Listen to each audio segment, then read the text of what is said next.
Hello friends, പുതിയൊരു വീഡിയോയിലേക്ക് എല്ലാവർക്കും സ്വാഗതം. അനിയും നന്ദുവും സംസാരിച്ചുകൊണ്ട് നിൽക്കുന്നത് കാണിച്ചുകൊണ്ടാണ് ഇന്നത്തെ വിശേഷങ്ങൾ ഇവിടെ തുടങ്ങുന്നത്. നന്ദുവിൻ്റെ അടുത്ത് സങ്കടത്തിൽ അനി പറയുകയാണ് കേട്ടോ, ഞങ്ങൾ തമ്മിൽ കല്യാണം കഴിഞ്ഞു എന്നേ ഉള്ളൂ, ഒരു ദാമ്പത്യ ജീവിതം ഇതുവരെ തുടങ്ങിയിട്ടില്ല. അവൾക്ക് എൻ്റെ അടുത്തൊരു സ്നേഹമില്ല, പേരിനൊരു ഭാര്യ എന്ന് മാത്രം ഒരാളായിട്ടുണ്ട്. എൻ്റെ ജീവിതം ഇപ്പോൾ ഭയങ്കര കഷ്ടത്തിലാണ്. ഞാനിപ്പോൾ വല്ലാത്തൊരു മാനസികാവസ്ഥയിലാണ് കടന്നു പോകുന്നത്. അവൾ വേറെ എന്തൊക്കെയോ ഉദ്ദേശം കൊണ്ടാണ് തറവാട്ടിൽ കയറി വന്നത്. അവൾക്ക് സുഖത്തിൽ ജീവിക്കാമല്ലോ, അത് മാത്രമല്ല ഒരാളോടത്തും ഒരു സ്നേഹം ഒന്നും തന്നെ ഇല്ല എന്നൊക്കെ ഇങ്ങനെ സങ്കടത്തിൽ അനി നന്ദുവിൻ്റെ അടുത്ത് പറയാണ് കേട്ടോ. അപ്പോൾ നന്ദു ആണെങ്കിൽ ഇത് സങ്കടത്തോടെ കേട്ട് നിൽക്കുന്നുണ്ട്. അതോടൊപ്പം പറയുന്നുണ്ട് നമുക്ക് വേറെ എന്തെങ്കിലും സംസാരിച്ചാൽ പോരെ എന്നിങ്ങനെ പറയാണ് കേട്ടോ. അപ്പോൾ അനിയാണെങ്കിലും പറയുന്നുണ്ട്, ഇയാളെന്നല്ലേ പറഞ്ഞത് എന്നെ ഒരു ഫ്രണ്ടായിട്ട് കണ്ടാൽ മതി എന്ന്. ഇപ്പം എന്താ അപ്പോൾ ഫ്രണ്ട്സ് നമ്മളിങ്ങനെ സംസാരിക്കുന്നതിൽ ഇപ്പോൾ എന്താ തെറ്റ്, ഇപ്പോൾ എന്താ എന്നെ ഇങ്ങനെ അവോയ്ഡ് ചെയ്യുന്നത് എന്നൊക്കെ ഇങ്ങനെ പറയാണ് കേട്ടോ. പിന്നെ നന്ദു അതൊന്നും മൈൻഡ് ചെയ്യുന്നില്ല. എന്നിട്ട് പിന്നെ അകത്തേക്ക് കിടക്കാനായിട്ട് നോക്കുകയാണ് കേട്ടോ നന്ദു. ശേഷം കാണിക്കുന്നത് വേണുവിനെയും ഭാര്യേനെയും അതുപോലെ തന്നെ അവർ നമ്മൾ സംസാരിക്കുന്നതായിരിക്കും കേട്ടോ. വേണു ആണെങ്കിൽ പറയുന്നുണ്ട്, ഇപ്പോൾ ദേവയാനിയുടെ ദേഹത്ത് ബ്ലഡ് കയറ്റി കൊടുത്തിട്ടുണ്ടല്ലോ, അത് ഇടയ്ക്കിടയ്ക്ക് തിളപ്പിച്ച് കൊടുക്കാൻ അവിടെ ആരെങ്കിലും നിൽക്കണം. അപ്പോൾ ഇവിടെ ഇങ്ങനെ അനാമിക ഇങ്ങനെ നിന്നാൽ എങ്ങനെ ശരിയാവാനാണ്? മാത്രമല്ല അനിയായിട്ട് കൂടുതൽ അകന്ന് പോവുകയല്ലേ ചെയ്യുക. ഇവിടെ വന്ന് നിന്നാൽ അവിടെ ഉണ്ടെങ്കിലല്ലേ അനിയന് സോപ്പിട്ട് ഇത്തിരി സ്നേഹമൊക്കെ പിടിച്ചു പറ്റാൻ പറ്റുള്ളൂ. ഇവളെ ഇവിടെ നിർത്തിയാൽ എങ്ങനെ അതൊക്കെ നടക്കുക എന്നൊക്കെ ഇങ്ങനെ രേവതി എടുത്ത് പറയാണ് കേട്ടോ. ആ സമയമാണെങ്കിൽ അനാമിക കടന്നു വരുന്നുണ്ട്. എന്നിട്ട് അനാമികയെടുത്ത് അച്ഛൻ പറയുകയാണ്, നീ ഇന്ന് തന്നെ പോകണം, ഇവിടെ നിന്നിട്ട് ഇങ്ങനെ കാര്യമില്ല, ഒന്നില്ലെങ്കിലും നീ ബ്ലഡ് കൊടുക്കാനോ റെഡി ആയില്ല, എന്തായാലും പിന്നെ ഒന്ന് പോയി കാണുമെങ്കിലും ചെയ്യുക, അവരെ ഒന്ന് പോയി കണ്ട് അവരെ ഒന്ന് ഇളക്കി വിട്. നീ ഇടയ്ക്ക് ഇങ്ങനെ പോയി ഒന്ന് ചൂടാക്കണം, എന്നാലേ എല്ലാ കാര്യങ്ങളും നമ്മൾ വിചാരിച്ച പോലെ നടക്കുള്ളൂ. അവരുടെ ദേഹത്ത് കയറ്റിയിരിക്കുന്ന ആ ബ്ലഡ് ഉണ്ടല്ലോ, ആ ബ്ലഡ് ഒന്ന് തിളപ്പിച്ച് കയറ്റണം എന്നൊക്കെ ഇങ്ങനെ കുത്തിക്കൊടുക്കുകയാണ് കേട്ടോ വേണോ. അപ്പോൾ അനാമിക പറയുന്നുണ്ട്, ഞാൻ പോയി കഴിഞ്ഞാൽ വല്ല ഉപകാരം ഉണ്ടാവുന്നുണ്ടെങ്കിൽ ഞാൻ പോയേക്കാം, എനിക്ക് ഇഷ്ടമൊന്നുമില്ല ഞാൻ പോയിട്ട് എന്തായാലും കണ്ടേക്കാം എന്നൊക്കെ ഇങ്ങനെ പറയാണ് കേട്ടോ. എന്നിട്ട് പിന്നെ അനാമിക അങ്ങോട്ടേക്ക് പോവുകയാണ് ചെയ്യുന്നത്. ശേഷം മുത്തശ്ശിനെ മരുന്ന് കൊടുക്കുമായിരിക്കും. ആ സമയത്തായിരിക്കും കേട്ടോ നയനയും ആദർശം കയറി വരുന്നത്. നയനയുടെ മുഖത്ത് നല്ല ക്ഷീണം ഉണ്ടായിരിക്കും. അപ്പോൾ മുത്തശ്ശൻ ചോദിക്കുന്നുണ്ട്, മോളുടെ മുഖത്ത് എന്താ ഇത്ര ക്ഷീണം എന്നിങ്ങനെ പറയാണ് കേട്ടോ. അപ്പോൾ ആദർശ് പറയുന്നുണ്ട്, AB നെഗറ്റീവ് ബ്ലഡ് ഗ്രൂപ്പ് കൊടുത്തത്, ആ ഒരു ബ്ലഡ് കൊടുക്കാൻ തയ്യാറായത് നയനയാണ് മുത്തശ്ശ. ഇനിയിപ്പോൾ നിങ്ങളുടെ അടുത്ത് മറച്ചു വെച്ചിട്ടൊന്നും കാര്യമില്ല, നയനയാണ് ബ്ലഡ് കൊടുത്തത്. ബോഡി വീക്കാണെന്ന് പറഞ്ഞിട്ട് അവൾ കൊടുക്കാൻ തയ്യാറാവുമായിരുന്നു ചെയ്തത്, അതിൻ്റെ ക്ഷീണമാണ് എന്നൊക്കെ ഇങ്ങനെ പറയാണ് കേട്ടോ. അപ്പോൾ ബ്ലഡ് കൊടുത്തു എന്ന് അറിയുമ്പോൾ മുത്തശ്ശിക്കും സന്തോഷമാവുകയാണ് ചെയ്യുന്നത് കേട്ടോ. എന്നിട്ട് പിന്നെ നയന പറയുന്നുണ്ട്, എനിക്ക് ക്ഷീണമൊന്നുമില്ല മുത്തശ്ശ, ഒരു കുഴപ്പമില്ല എന്ന് പറയാണ് കേട്ടോ. അപ്പോൾ ആദർശ് പറയുന്നുണ്ട്, ക്ഷീണമില്ലാഞ്ഞിട്ടാണോ കാറിന് ഇവിടെ വരെ ഉറങ്ങിക്കൊണ്ടേരുന്നത്, അല്ലെങ്കിൽ ഇങ്ങനെ കാറിൽ ഉറങ്ങാറൊന്നുമില്ലല്ലോ എന്നൊക്കെ ഇങ്ങനെ പറയാണ് കേട്ടോ. അപ്പോൾ മുത്തശ്ശനാണെങ്കിലും പറയുന്നുണ്ട്, 2 ദിവസം കഴിഞ്ഞിട്ട് പോയാൽ മതി, റെസ്റ്റ് എടുക്കും മോളെ എന്നൊക്കെ പറയാണ് കേട്ടോ. അപ്പോൾ ഇല്ല മുത്തശ്ശ, എനിക്ക് പോയേ പറ്റൂ എന്നിങ്ങനെ പറഞ്ഞിട്ട് ഡ്രസ്സൊക്കെ എടുക്കാനായിട്ട് അവർ മുകളിലേക്ക് പോവുകയാണ് ചെയ്യുന്നത് കേട്ടോ. പിന്നീട് കാണിക്കുന്നത് ഹോസ്പിറ്റലായിരിക്കും.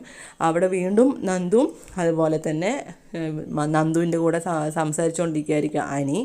ആ സമയം അവിടെ അനാമിക കടന്നു വരികയാണ് ചെയ്യുന്നത് കേട്ടോ. അപ്പോൾ ഇവരെ രണ്ടാളെയും കൂടി ഒരുമിച്ച് കണ്ടു കഴിഞ്ഞാൽ പിന്നെ പറയണം. അനാമിക നേരെ കാലിതുള്ളി നന്ദുവിനടുത്ത് ചൂടാവുകയാണ് ചെയ്യുന്നത് കേട്ടോ. എന്തിനാണ് നീ ഇങ്ങോട്ട് വന്നത്? ഓ, ചേച്ചി വിളിച്ച് പറഞ്ഞായിരിക്കുമല്ലോ ഇവിടെ ഇപ്പോൾ വരാൻ പറ്റിയ സമയമാണെന്ന്, അങ്ങനെ ഇങ്ങനെയൊക്കെ പറയാണ് കേട്ടോ. അപ്പം നന്ദു ആണെങ്കിലും പറയുന്നുണ്ട്, ഞാനിവിടെ ചേച്ചിയും ചേട്ടനും ഉണ്ടാവുമെന്ന് വിചാരിച്ച് വന്നതാണ്, എനിക്കറിയില്ലായിരുന്നു എന്നൊക്കെ പറയുന്നുണ്ടെങ്കിലും അനാമിക അതൊന്നും വക വയ്ക്കാതെ രണ്ടുപേരും കൂടി സംശയത്തിൻ്റെ കണ്ണിൽ ഓരോന്ന് പറയുകയാണ് ചെയ്യുന്നത് കേട്ടോ. എന്നിട്ട് നീ ഒന്ന് ഇവിടുന്ന് പോകുന്നുണ്ടോ എന്നൊക്കെ ഇങ്ങനെ അനിയും പറയുന്നുണ്ട്. അവസാനം നമ്മുടെ അനാമിക പറയുന്നുണ്ട്, എനിക്കിപ്പോൾ സംസാരിക്കാനല്ല അവളെടുത്ത് തോന്നണം, കരണക്കുറ്റി നോക്കി ഒരൊറ്റൊന്ന് കൊടുക്കാനേ തോന്നണേന്നൊക്കെ പറയുന്നുണ്ട് കേട്ടോ. അപ്പം നന്ദു ആണെങ്കിലും പറയുന്നുണ്ട്, അത് മാത്രം എൻ്റെ അടുത്ത് നടക്കില്ല, തന്ന അതിൻ്റെ ഇരട്ടിയായിട്ട് കവിളിൽ ആ പാടുണ്ടാവും എന്നിങ്ങനെയൊക്കെ പറയുകയാണ് ചെയ്യുന്നത് കേട്ടോ. എന്നിട്ട് പിന്നെ അവിടുന്ന് ഡോക്ടർ വന്ന്, ഇതെന്താണിത് ഹോസ്പിറ്റലല്ലേ ഇങ്ങനെയൊക്കെ ബഹളം വെക്കല്ലേ, ഇവിടെ സൈലൻസ് എന്ന ബോർഡൊക്കെ വെച്ചിട്ടുണ്ടെന്ന് നിങ്ങൾ കാണുന്നില്ലേ, അത് സൈലൻ്റ് ആയിരിക്കാൻ തന്നെയാണ്, പേഷ്യൻസിന് ബുദ്ധിമുട്ടാക്കരുത് എന്നൊക്കെ ഇങ്ങനെ പറയാണ് കേട്ടോ. എന്നിട്ട് പിന്നെ നന്ദു അവിടുന്ന്, ഞാനിനി ഇവിടെ നിന്നാൽ ശരിയാവില്ല, ഞാനിവിടുന്ന് പൊക്കോളേനി, ഞാൻ കാരണം പ്രശ്നം ഉണ്ടാക്കണ്ട എന്ന് നന്ദു ഇങ്ങനെ പറഞ്ഞിട്ട് അവിടുന്ന് പോവുകയാണ് ചെയ്യുന്നത് കേട്ടോ. അപ്പോൾ അനാമികയാണെങ്കിൽ അനിയുടെ അടുത്ത് പറയുന്നുണ്ട്, ഞാൻ വല്യമ്മനെ കാണാൻ വന്നതാണ്, കണ്ടിട്ട് പൊക്കോളാം എന്നിങ്ങനെ പറയാണ് കേട്ടോ. അപ്പോൾ അനി പറയുന്നുണ്ട്, നീ ഇനി അകത്ത് കയറി വല്യമ്മനെ ഒരുപാട് സ്ട്രെസ്സ് കയറ്റിക്കരുതെന്ന് പറയാണ് കേട്ടോ. അപ്പോൾ അനാമിക ദേഷ്യത്തിൽ ഓ ഇല്ല എന്ന് പറഞ്ഞിട്ട് അകത്ത് കയറുകയാണ് ചെയ്യുന്നത്. അപ്പോൾ നന്ദു ആണെങ്കിൽ അപ്പുറത്ത് നിന്ന് ഭയങ്കര കരച്ചിലായിരിക്കും കേട്ടോ ഇതൊക്കെ കേട്ടിട്ട്. അത്രയ്ക്കും മോശമായിട്ടായിരുന്നു അനാമിക പെരുമാറിയത്. ആ കാര്യങ്ങളൊക്കെ ആലോചിച്ചിട്ട് നന്ദുവിന് നല്ലപോലെ വിഷമമായിട്ട് അവിടെ നിന്ന് കരയാണ് ചെയ്യുന്നത്. അപ്പോൾ അകത്ത് കയറുന്ന അനാമിക ദേവയാനിക്ക് കുത്തി കൊടുക്കുകയാണ് ചെയ്യുന്നത് കേട്ടോ. ആ അനാമിക കാരണമാണ് ഇങ്ങനെ വല്യമ്മയ്ക്ക് അവസ്ഥ വന്നത്, എല്ലാം ശരിയാവും, ഞാനാണെങ്കിൽ പറഞ്ഞതാണ് ബ്ലഡ് കൊടുക്കാമെന്ന്, എനിക്ക് എല്ലാവരെയും രക്ഷിക്കാനും പുണ്യപ്രവൃത്തി ചെയ്യാനൊക്കെ ഭയങ്കര ഇഷ്ടമുള്ള കാര്യമാണെന്നൊക്കെ പറഞ്ഞ് ഭയങ്കര ബടായി വിടുകയാണ് ചെയ്യുന്നത് കേട്ടോ. അപ്പോൾ ദേവയാനിയാണെങ്കിലും പറയുന്നുണ്ട്, എന്താണ് മോളുടെ മുഖത്തൊരു വിഷമം എന്ന് ചോദിക്കുകയാണ് കേട്ടോ. അപ്പോൾ അവൾ പറയുകയാണ്, അവിടെ നിൽക്കുന്നുണ്ട് അവൾ, നന്ദു വന്നിട്ടുണ്ട്, കൂടെ അനിയും ഉണ്ടായിരുന്നു, അത് കണ്ടപ്പോൾ എനിക്ക് സഹിച്ചില്ല എന്ന് പറയാണ് കേട്ടോ. അപ്പോൾ ദേവയാനി പറയുന്നുണ്ട്, ഞാനിവിടുന്ന് ഒന്ന് ഇറങ്ങട്ടെ മോളെ, അവിടെ എത്തിക്കഴിഞ്ഞിട്ട് മോളുടെ എല്ലാ വിഷമത്തിനും ഞാൻ പരിഹാരം ഉണ്ടാക്കുന്നുണ്ട് എന്നൊക്കെ ഇങ്ങനെ പറയാണ് കേട്ടോ. തേനും പാലും പോലെ അങ്ങനെ സംസാരിക്കുകയാണ് രണ്ടുപേരും. എന്നിട്ട് പിന്നെ അനാമികയാണെങ്കിൽ പറയുന്നുണ്ട്, ഇന്ന് ഞങ്ങൾ കുടുംബക്ഷേത്രത്തിൽ പോകുന്നുണ്ട് വല്യമ്മേ, അപ്പോൾ അവിടെ ഞാൻ വല്യമ്മയ്ക്ക് വേണ്ടി പ്രാർത്ഥിക്കാം കേട്ടോ എന്നൊക്കെ പറയുമ്പോൾ ദേവയാനിക്ക് സന്തോഷമാണ് കേട്ടോ. എന്നിട്ട് പിന്നെ കാണിക്കുന്നത് ആദർശ നയനയും വരുമായിരിക്കും കേട്ടോ ഹോസ്പിറ്റലിലേക്ക്. ആ വരുന്ന വഴിക്ക് നന്ദുവിനെ കാണും. നന്ദുവിൻ്റെ മുഖത്താണെങ്കിൽ വല്ലാത്ത വിഷമമുണ്ടായിരിക്കും കേട്ടോ. എന്താ മോളുടെ ഒരു മുഖത്തൊരു വിഷമം എന്നിങ്ങനെ ചോദിക്കുകയാണ് നയന. അപ്പോൾ ഒന്നുമില്ല ചേച്ചി എന്ന് പറയാണ് കേട്ടോ. അവിടെ അനാമികയെ കണ്ടു എന്നിങ്ങനെ പറയാണ് കേട്ടോ. അപ്പോൾ നയനയാണെങ്കിലും പറയുന്നുണ്ട്, അവൾ എന്തെങ്കിലും പറഞ്ഞു കാണും അല്ലേ എന്നൊക്കെ ഇങ്ങനെ ചോദിക്കുകയാണ് കേട്ടോ.